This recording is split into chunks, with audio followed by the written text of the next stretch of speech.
ইমান যিবিলাক মানুহে মোক এটেক কৰি আছে নহয়, তেওঁলোকে একচুৱেলি নিজকে নিজে এটেক কৰি আছে, গম নোপোৱাকৈ নিজৰ জাতিটোক এটেক কৰি আছে, অসমৰ ভৱিষ্যতটোক আক্ৰমণ কৰি আছে, ক'ব নোৱাৰাকৈ। যেতিয়া পুলিং বুথ ৱাইজ আপোনালোকে ডেটা পাব, কেনেকে ডেমোগ্ৰাফি পৰিৱৰ্তন হৈ গৈ আছে, আচৰিত হৈ যাব।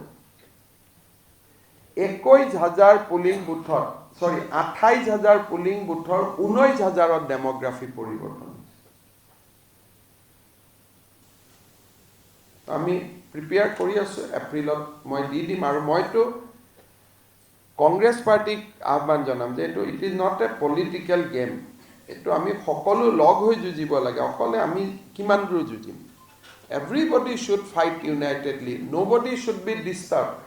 বা যোন য'ত আছে তাত শান্তিত থাকিব দিওঁ।